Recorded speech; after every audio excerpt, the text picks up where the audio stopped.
27,000 feet above Berlin, a young Luftwaffe pilot pushed his Messerschmitt Bf 109G to its absolute limit. The manifold pressure needle kissed the red line. The engine temperature climbed toward danger, and still the gap between his fighter and the aircraft ahead kept widening. That aircraft carried no guns, no turrets, no armor plating. It was built from plywood and balsa wood, glued together in furniture factories and piano workshops across Britain. German intelligence had studied the reports a year earlier and dismissed them outright. A wooden bomber, faster than their best fighter. Impossible. On September 19th, 1942, that impossibility became reality above the German capital. For 8 full minutes, the pilot chased a shadow he could never quite reach. Burning fuel he could not spare.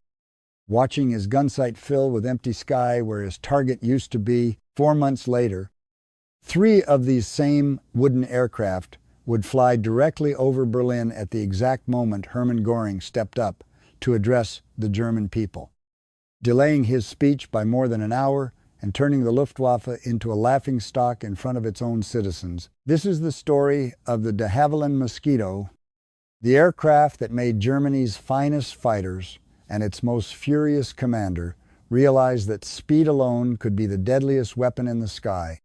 Before we start, I just want to say thank you for being here. Did you grow up hearing stories about World War II, yes or no? The young pilot's gloved hand tightened around the throttle of his Messerschmitt Bf 109G, and through his gun sight he watched something that should not have been possible. 27,000 feet above Berlin, in air, so thin it fought every breath his engine tried to take, a British aircraft was pulling away from him. Not slowly, not by accident. It was simply effortlessly leaving him behind. His engine screamed at him in ways he had never asked it to. The manifold pressure gauge sat pinned against the red line. The coolant temperature needle crept toward numbers that meant one thing only: an engine about to fail. Sweat ran cold beneath his flying helmet despite the freezing air outside the canopy, and his oxygen mask fogged with every ragged breath.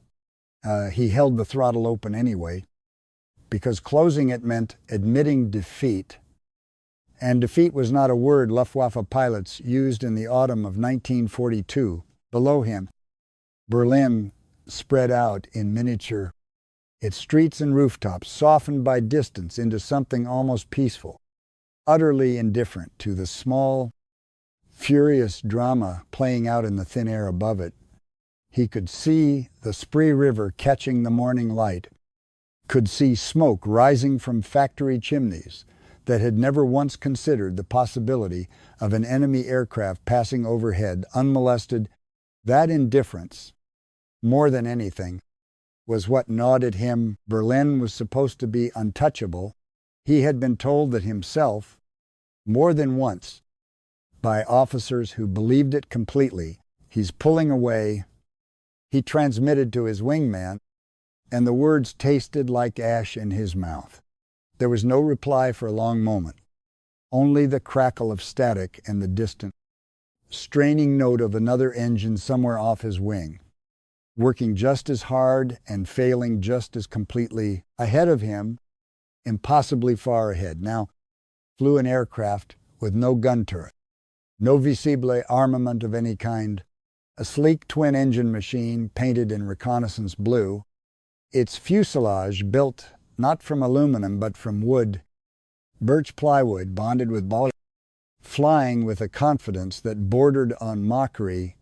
At the controls sat Flight Lieutenant D. A. George Parry of No. 105 Squadron, flying a de Havilland Mosquito on only its 4th operational mission over Germany.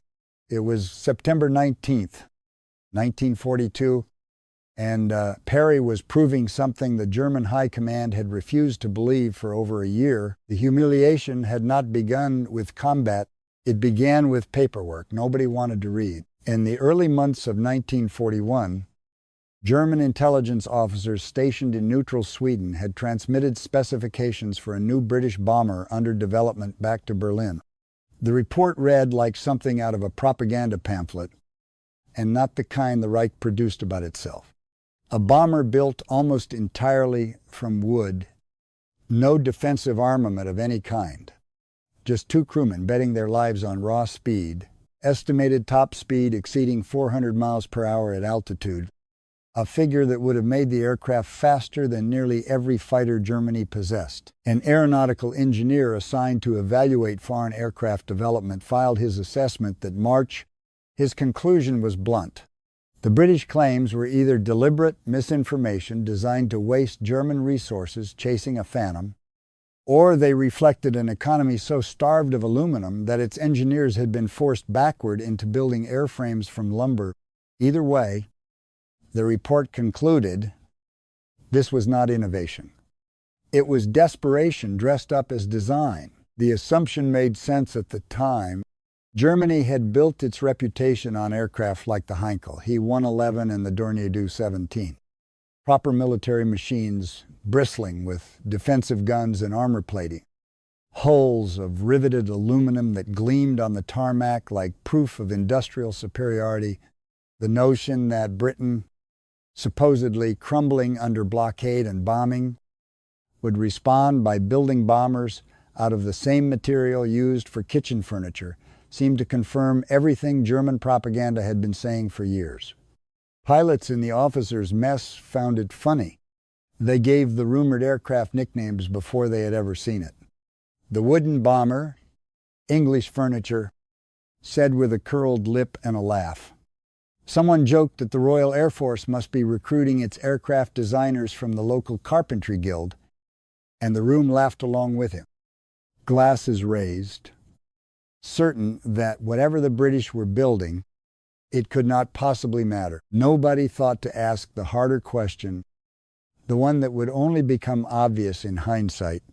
Why would a nation fighting for its survival, its factories already stretched thin, choose to build an unarmed bomber unless that choice solved a problem no armored, gun-heavy aircraft ever could? The laughter lasted exactly as long as it took for someone to actually try shooting one down. Parry's route that September morning had taken him across the cold gray water of the North Sea and south into German airspace, climbing steadily toward 27,000 feet.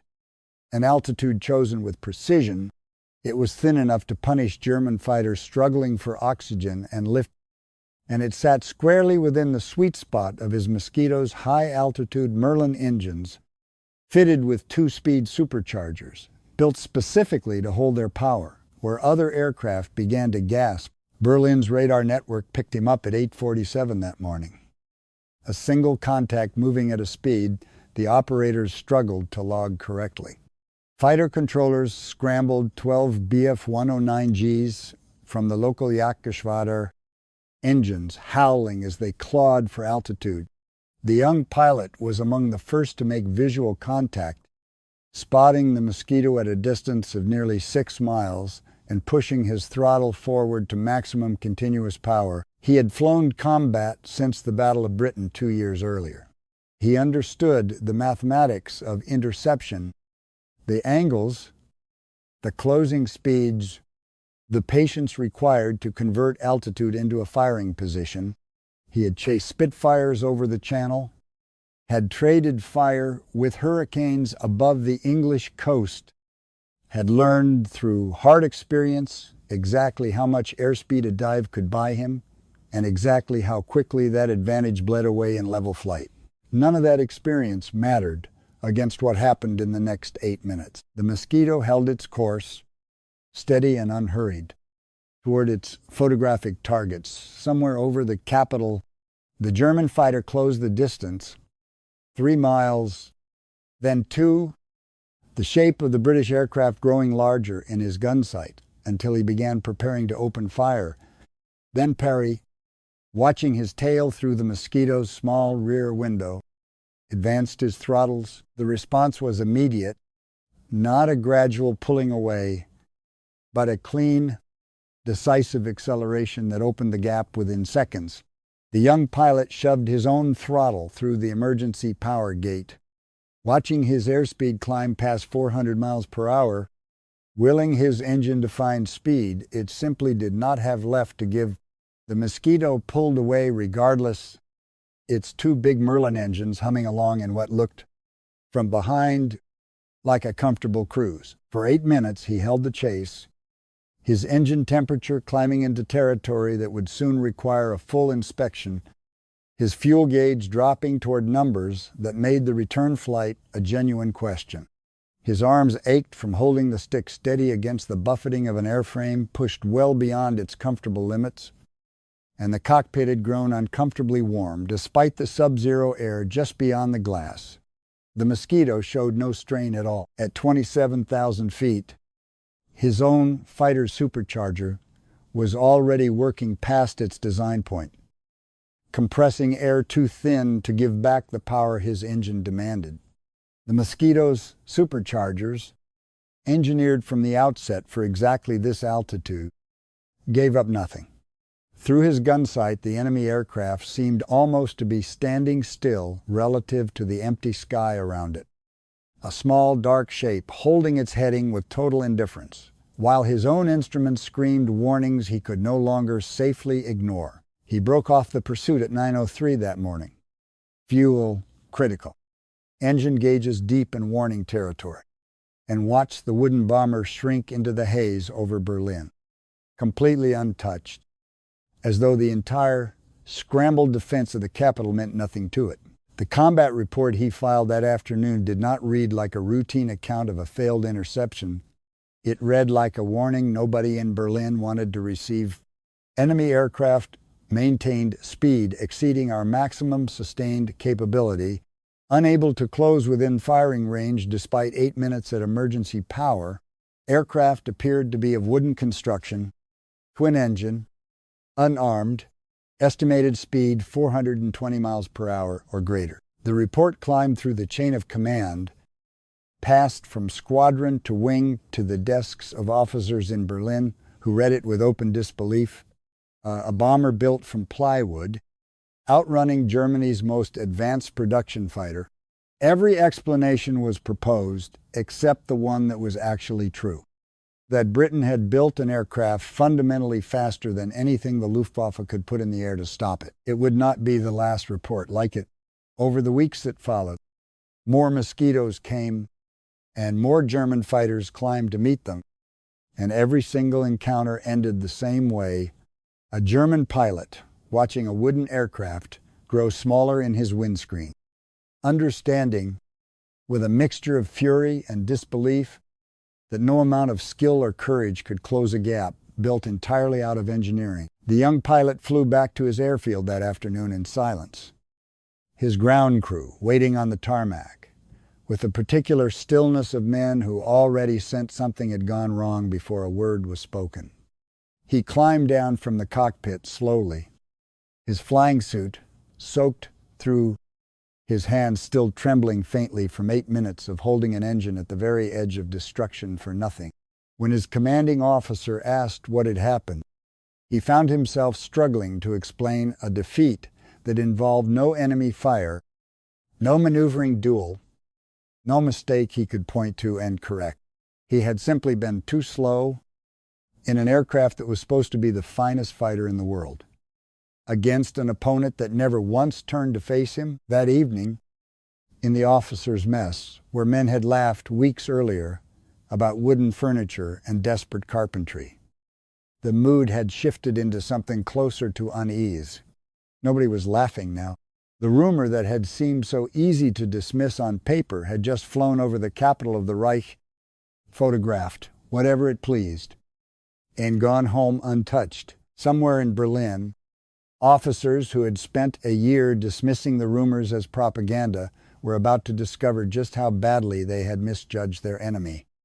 And the humiliation that began over the German capital on that September morning was only the opening chapter of a problem the Luftwaffe would never fully solve. Over the weeks that followed that first humiliating chase, the Mosquito did not fade back into rumor. It multiplied Number 105, Squadron kept flying its high-altitude reconnaissance runs deep into German airspace, and by the final months of 1942, Number 139 Squadron had joined them. Its Mosquitoes, modified to carry bombs instead of cameras, flying precision, daylight, strikes against targets. The Luftwaffe was supposed to be defending. Every mission followed the same maddening pattern. A German radar would pick up the contact. Fighter controllers would scramble whatever aircraft could reach altitude in time. The fighters would climb, sight the target, and fail to close the distance. The Mosquitoes would finish their runs and turn for home. And the only losses the squadron suffered came from mechanical failure or navigation error over the cold North Sea. Never from a German fighter's gun. For men who had spent years believing the skies over the Reich belonged to them, this was not merely a tactical problem. It was a wound to something deeper. Fighter pilots who had shot down Spitfires over the Channel and Hurricanes over Poland found themselves filing report after report that all said essentially the same thing. In slightly different words each time, contact made, pursuit attempted, enemy aircraft too fast. No engagement possible. The Mosquito's wooden fuselage carried another advantage nobody in Berlin had anticipated when they first dismissed the aircraft as a curiosity where a single well-placed round of cannon fire could tear an aluminum spar apart and doom an entire wing. Laminated wood tended to absorb damage in a way metal simply did not, cracking and splintering locally without the same catastrophic failure. Ground crews at English airfields grew used to the sight of Mosquitoes returning from missions over the Reich with dozens, sometimes well over 100 holes torn through their wooden skin by flak fragments, their crews climbing out shaken but unhurt, the aircraft itself repairable within days rather than written off entirely. It was a kind of resilience nobody had designed on purpose, an accidental gift of the very material German engineers had mocked as a sign of desperation. That same wooden construction was quietly solving a second problem the Luftwaffe would only fully appreciate much later. Because the aircraft required no scarce aluminum and no specialized aircraft-grade tooling, its assembly could be spread across facilities that had never built a warplane in their existence. Furniture workshops, boatyards, and piano manufacturers scattered across Britain, each contributing components that skilled carpenters and joiners, rather than aircraft engineers, could produce to the necessary tolerances. Production of the type would eventually run to nearly 8,000 aircraft over the course of the war, a volume that never once forced a reduction in Spitfire or Lancaster manufacturing because it never competed for the same materials or the same factory floor space in the first place.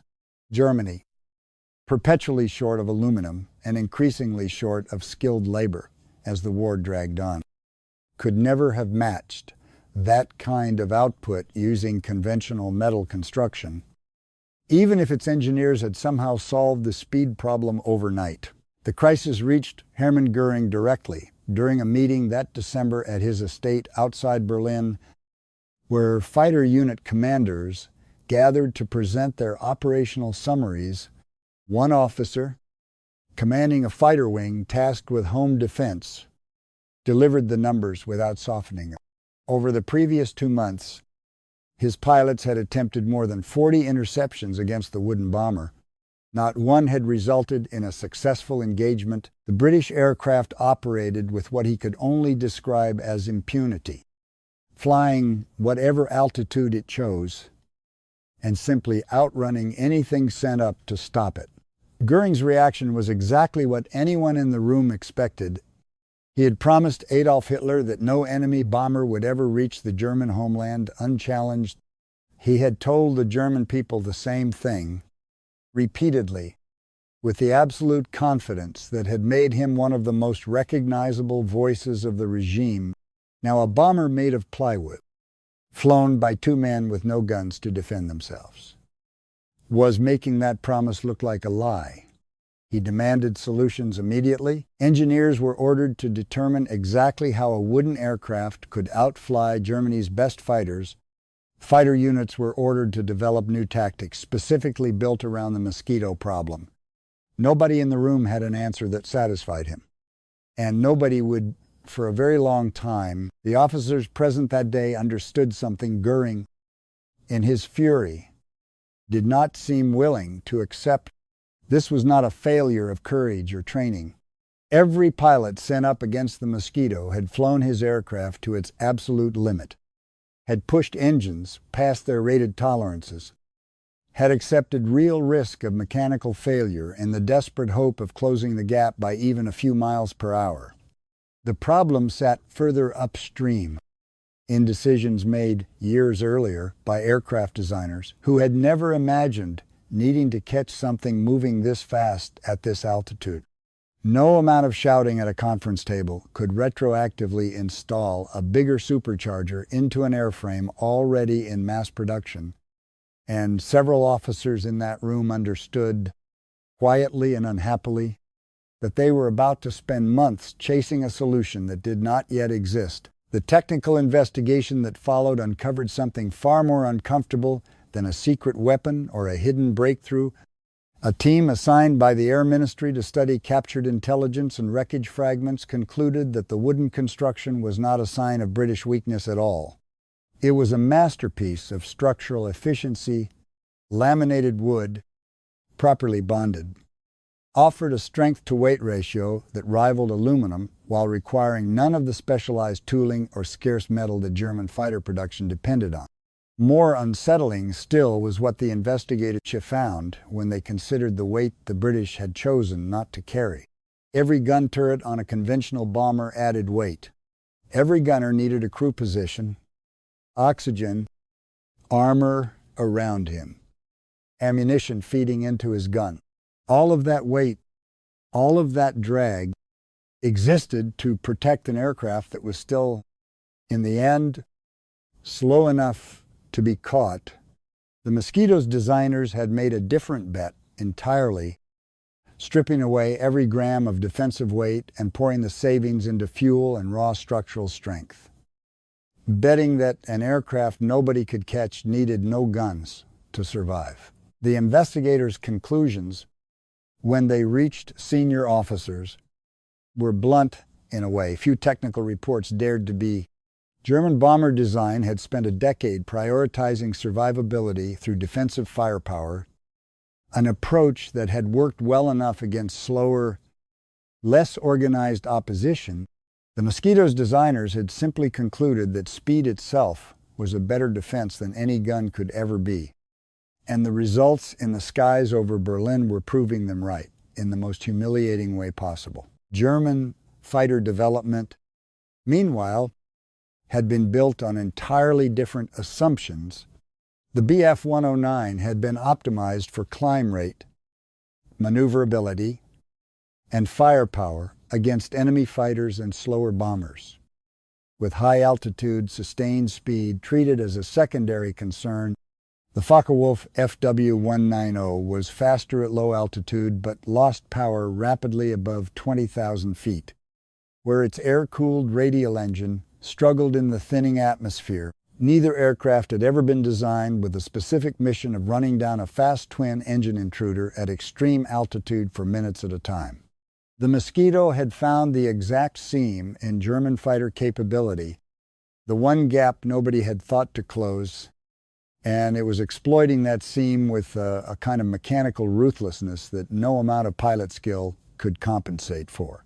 The humiliation reached its absolute peak on the morning of January 30th, 1943, the 10th anniversary of Adolf Hitler's rise to power, a date the regime had built into a full day of state celebration. Goring himself was scheduled to address a parade and a national radio audience at 11 o'clock that morning from Berlin, a speech meant to reassure a nation whose cities were increasingly within reach of Allied bombers. 3 Mosquitoes from No. 105 Squadron had other plans. Timed with careful precision, They carried out a low-level daylight attack on the headquarters of German State Radio at almost the exact moment the ceremony was set to begin. The effect was immediate and total.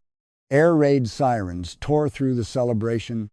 Anti-aircraft batteries around the Capitol opened fire. Shells bursting uselessly, thousands of feet below aircraft that had already dropped low and fast across the rooftops.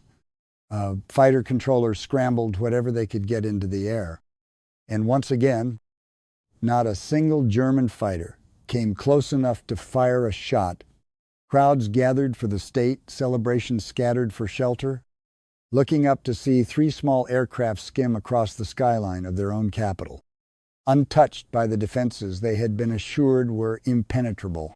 The ceremony itself was thrown into disarray, forcing Goring to wait more than an hour before he could finally take the podium. Visibly rattled, his voice carrying an edge of barely controlled fury that listeners across Germany could hear even through their radio sets. Stumbling over lines he had rehearsed and losing his place more than once in front of a national audience that had tuned in expecting reassurance. That afternoon, a second wave of Mosquitoes from No. 139 Squadron returned to interrupt a scheduled address by Joseph Goebbels. The drone of engines and the crump of bomb burst audible in the background of the broadcast, even as technicians scrambled to keep the transmission running. Goebbels pressing on with his speech while the sounds of an active air raid leaked through the studio walls behind him. For a regime that had built its entire self-image on the promise of an impenetrable homeland, the spectacle of 2 of its most senior leaders being humiliated on the same national holiday by an unarmed wooden aircraft flown by a handful of British airmen was catastrophic in ways no single military defeat could have been. Ordinary Berliners had watched the interception attempts from the street. They had seen the flak bursting far beneath the intruders. They understood, in a way no propaganda broadcast could undo, exactly what they had just witnessed. 6 weeks later, on March 18, 1943, Goring summoned the leadership of the German aviation industry to his estate for a conference that stretched on for hours, much of it consumed by a tirade later recorded, at least in paraphrase, by a stenographer present in the room. According to that record, Goring turned his fury directly on the men responsible for German aircraft design. It makes me furious. He told them, "When I see the Mosquito, I turn green and yellow with envy. The British, who can afford aluminum better than we can, knock together a beautiful wooden aircraft that every piano factory over there is building. And they give it a speed which they have now increased yet again. There is nothing the British do not have. They have the geniuses, and we have the nincompoops." The word spread quickly through German aviation circles despite efforts to keep them contained, and pilots and engineers alike understood exactly what their commander-in-chief had just admitted in front of the entire industry. British pragmatism had beaten German engineering pride, and everyone in that room knew it. Some of the engineers present that day had spent years being told that German technical superiority was simply a fact of the natural order, a birthright of precision manufacturing and disciplined design. Watching their commander-in-chief openly praise the enemy's genius while berating his own countrymen as fools left several of them privately wondering just how many other assumptions about German technical dominance might not survive. Contact with reality, under mounting pressure, Goring ordered the formation of dedicated fighter units built solely around the Mosquito problem that spring. The order took months to translate into an actual combat formation. On the 1st of July, 1943, a high-altitude fighter group designated Jagdgruppe Nord des Oberbefehlshabers der Luftwaffe was stood up specifically to counter the RAF's fast reconnaissance and bomber aircraft. On the 15th of August that year, the unit was redesignated Jagdgeschwader 25, placed under the command of Oberstleutnant Herbert Ihlefeld, a veteran fighter leader with more than 100 aerial victories to his name. A sister formation, Jagdgeschwader 50, was raised under Major Herman Graf, another highly decorated ace, holder of the Knight's Cross with oak leaves and swords. Both units were given priority access to the latest equipment and told, in effect, that solving the Mosquito problem was now their entire reason for existing. Ihlefeld set up his headquarters at an airfield near Berlin and began training his pilots in tactics. No conventional fighter squadron had ever needed to practice. Rather than waiting for a scramble order and climbing to meet an incoming contact, his pilots learned to take off well ahead of a predicted Mosquito route, to climb early and hold position at altitude, conserving fuel and engine life for the brief window when interception might actually be possible. Some of his aircraft were fitted with methanol water injection systems capable of boosting engine output for short bursts, buying perhaps another 20 miles per hour at altitude, a marginal gain that felt enormous on paper and proved almost meaningless in practice. The training itself demanded a kind of patience most fighter pilots had never needed to cultivate. Traditional interception relied on speed and aggression, a rapid response to a threat already inbound. Ihlefeld's pilots instead spent long, cold hours circling at extreme altitude on nothing more than a forecast and a hope. Engines throttled back to conserve fuel, oxygen masks biting into their faces, watching an empty sky for a contact that might never materialize on that particular morning. Many missions ended with nothing more than a return to base and a log entry noting no contact, the aircraft simply never having flown the predicted route that day.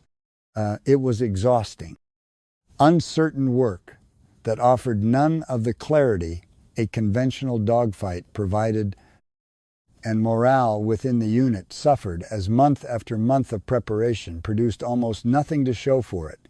In the weeks following its formation, the unit faced its first real test when radar detected a single Mosquito approaching Berlin in the early morning. Ihlefeld personally led a flight of fighters already positioned at high altitude along the aircraft's predicted path, diving from above to convert altitude into a burst of speed advantage. For a few seconds, the tactic worked exactly as intended, the diving fighters closing rapidly on their target. Then the dive flattened into level pursuit.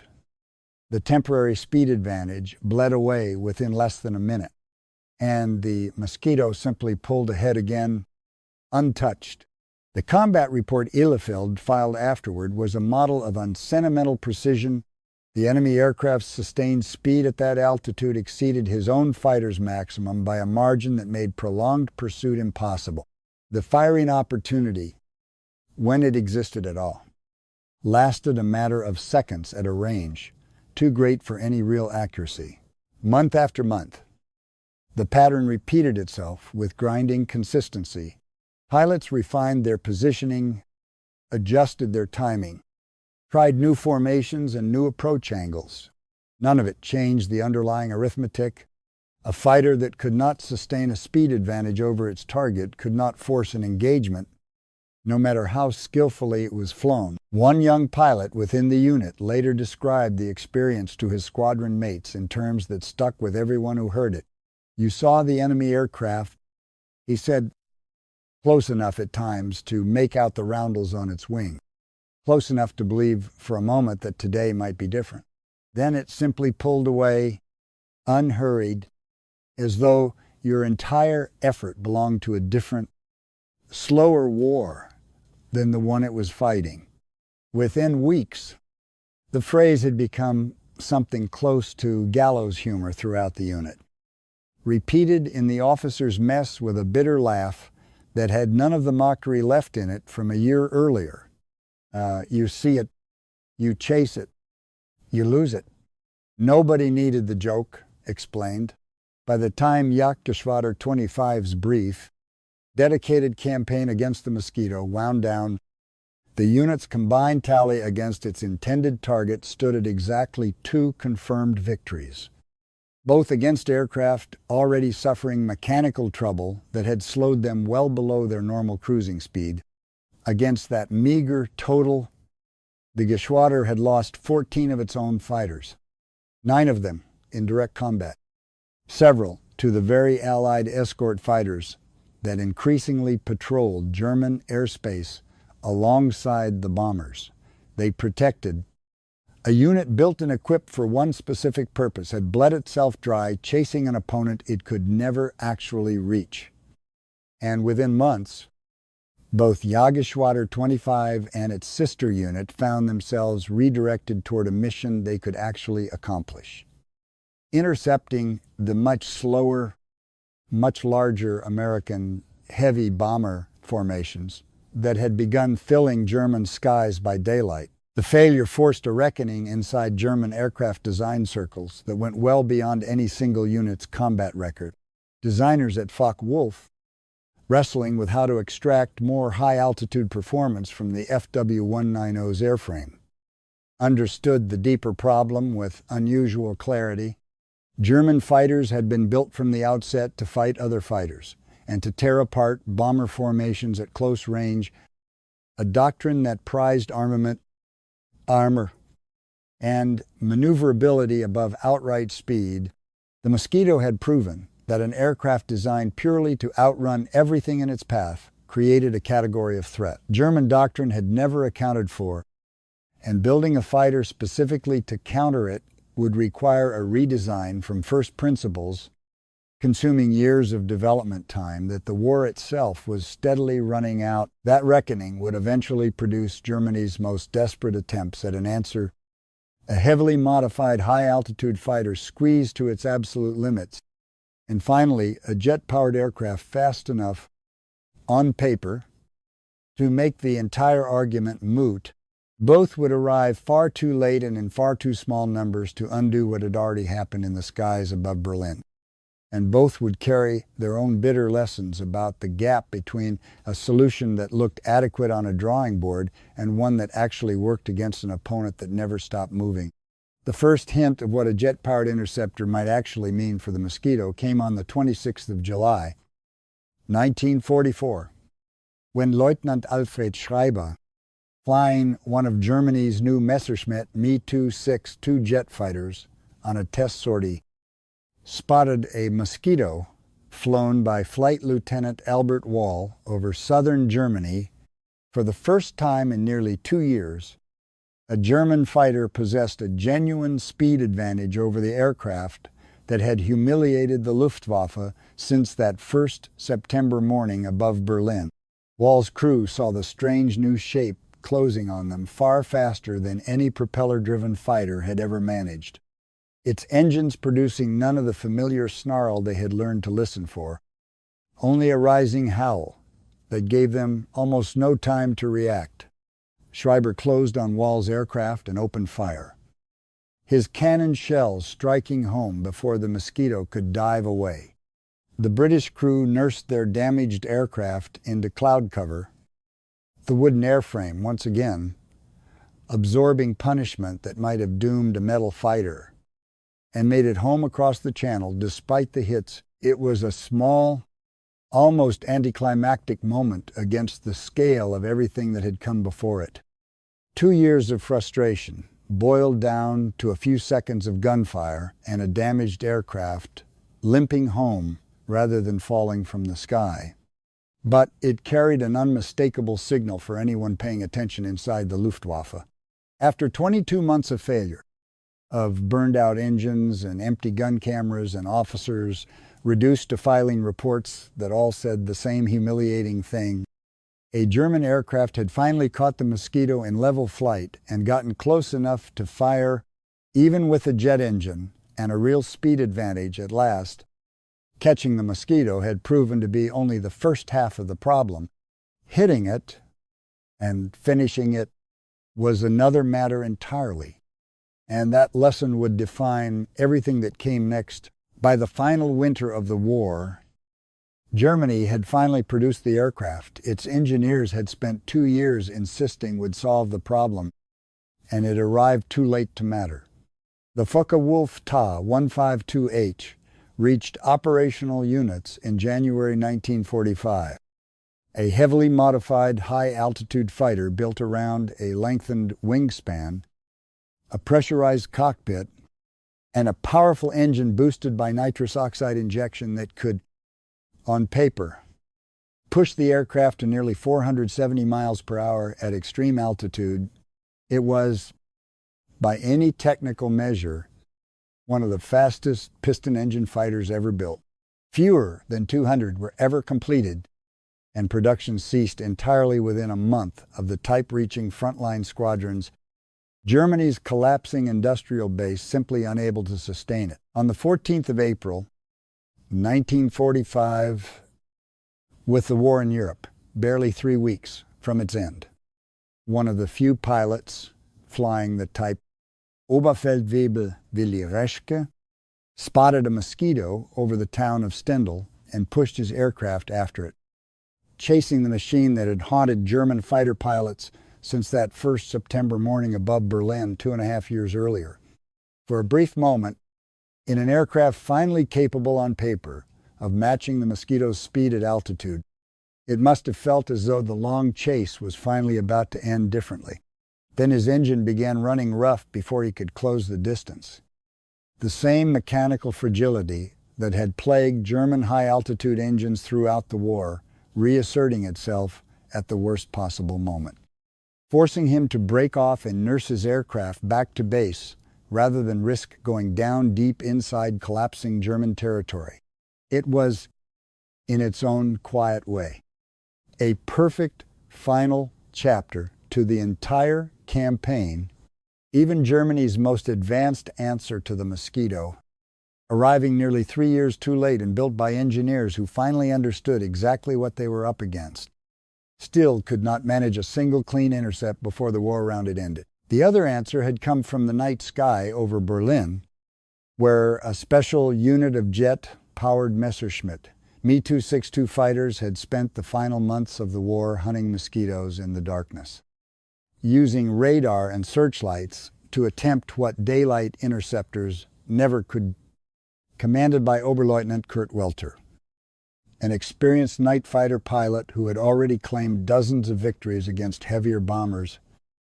The unit reported extraordinary success against the wooden intruders, with Welter himself credited with roughly 24 Mosquitoes destroyed by night and a further 2 in daylight. It was, on paper, exactly the kind of decisive answer Goring had been demanding since his fury at Chronicles 2 years early. The truth, as it so often did with the Mosquito, proved far less flattering than the claims when German victory reports were later checked against Royal Air Force loss records after the war. Only a small handful of Welter's claimed kills, roughly 3, could be matched to an actual Mosquito lost in the circumstances he described. The rest existed only in combat reports, filed in the exhausted confusion of night interception, where a burst of cannon fire into darkness, and the sight of tracers disappearing toward the ground could easily be mistaken for a kill that had never actually happened. Flying without the benefit of daylight, without a clear view of whether a damaged aircraft had actually gone down or simply dropped away into cloud and darkness to nurse itself home, night fighter crews across every air force in the war routinely overestimated their own success, and Welter's unit was far from unique in that respect. What made the discrepancy so telling in this particular case was the sheer size of the gap between claim and confirmed reality, a gap that mirrored almost exactly the entire arc of the German campaign against the Mosquito, even in its final months. Even with a genuine speed advantage, at last, the best the Luftwaffe could manage against the Mosquito was a handful of real victories wrapped in a much larger story of exaggeration. A fitting echo of 2.5 years spent chasing a reputation the aircraft had built almost entirely through the simple, humiliating fact of never being caught. When the war in Europe finally ended, the accounting told a story more complete than any single report, any single chase, any single furious speech at Chronicles ever could. Of the nearly 8,000 Mosquitoes built during the war, roughly 1,200 were lost to all causes combined: accidents, mechanical failure, anti-aircraft fire, and enemy fighters together. Of that total, fewer than 100 were confirmed destroyed by German fighters across the entire war, out of thousands of individual interception attempts launched against them. The specialized units raised specifically to solve the problem, flown by some of the most decorated pilots in the Luftwaffe, equipped with priority access to new technology, and given the full weight of Goring's personal fury behind their mission, had managed a success rate that barely cleared 1.5%. The pilot who had first chased George Parry's Mosquito above Berlin on that September morning in 1942 survived the war. In the years afterward, like many former Luftwaffe airmen, he found himself returning again and again in memory to that first encounter, the one that had told him everything he needed to know long before Berlin's senior leadership was willing to accept it. What stayed with him was not the fear of the moment, or even the anger, but the strange, almost peaceful helplessness of watching an enemy aircraft simply outfly him without ever needing to fight. He had trained for years to win engagements through skill, through nerve, through the accumulated instinct of hundreds of hours in the air. None of it had mattered against a machine built to never let the engagement begin in the first place. He was not alone in carrying that memory. Across the scattered airfields of the Reich's home defense network, hundreds of pilots who flew against the Mosquito at some point in the war came away with some version of the same realization, whispered in the mess hall or written carefully into after-action reports that tried and largely failed to explain a defeat that involved no error on their part. It was a strange kind of trauma for men otherwise accustomed to the brutal, immediate clarity of aerial combat, the sense of having done everything correctly and still having lost before the fight ever truly began. The strategic cost of the campaign extended far beyond the handful of aircraft actually shot down. Every fighter scrambled to chase a Mosquito was an aircraft unavailable to intercept the heavier bomber formations doing the real damage to German cities and industry. Every radar operator tracking a fast, elusive contact over Berlin was an operator not focused on the main bomber streams approaching from the west. Every round fired by anti-aircraft batteries at an aircraft moving too fast and too high to hit was ammunition Germany, increasingly starved of raw materials as the war ground on could not afford to waste. The wooden bomber that German intelligence had dismissed in 1941 as evidence of British desperation had spent the following years quietly draining resources, attention, and morale from a defense system already stretched to its limit by a much larger air war. When Allied forces finally captured now intact examples of the aircraft in the war's final year, German engineers who examined them found exactly what the wartime intelligence reports had described all along. There was no secret technology hidden inside the airframe, no exotic alloy, no classified breakthrough that explained away 2.5 years of failure. There was only laminated birch and spruce, conventional Rolls-Royce engines, and a design built around a single, ruthlessly simple idea that an aircraft optimized entirely for speed and survivability needed nothing else to succeed.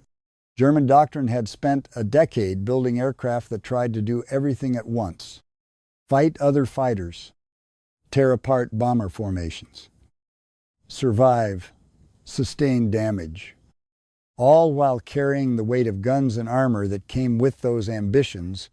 The Mosquito's designers had simply refused to compromise, and the results had proven, mission after mission, year after year, that sometimes refusing to compromise was the only advantage that mattered. By the time the guns finally fell silent across Europe, the wooden aircraft that officers in Berlin had once mocked as English furniture had become something closer to a legend among the men who had tried and failed to catch it. Pilots who had chased it across 100 missions without ever firing a shot in anger described the experience again and again, in almost identical words, a phrase that had started as bitter gallows humor in a Luftwaffe officer's mess and ended as something closer to grudging respect. You see it, you chase it, you lose it. It was never meant as praise, and yet, by the war's end, it had become the closest thing to an epitaph the Luftwaffe ever offered its most persistent, most humiliating opponent, a wooden bomber that never carried a single gun and never, in nearly 3 years of trying, truly needed one. In the end, the lesson the Mosquito taught Germany's finest pilots was simpler and harder to accept than any technical report ever admitted. Courage had never been the problem. Skill had never been the problem. The problem was a piece of arithmetic no amount of either could overcome an aircraft moving faster than anything sent to stop it, built by engineers who understood that in the air, as in so much of war, speed enough to never be caught could matter more than every gun and every ton of armor combined. Long after the war, when historians on both sides finally sat down with complete records rather than wartime propaganda, the story of the Mosquito over Germany settled into something closer to a case study than a legend, taught to a new generation of aircraft designers as proof that a clear mission, honestly assessed, could matter more than raw industrial might. Germany had entered the war with a larger aircraft industry, more experienced engineers, and years of head start in modern fighter design. None of it had been enough to close a gap opened by a handful of British designers who had simply asked what their bomber actually needed to survive, and had the discipline to build nothing more than that. The wooden aircraft German officers had once laughed about in their mess hall had, in the end, outlasted the laughter, outlasted the fury, and outlasted almost every fighter sent up to prove it wrong.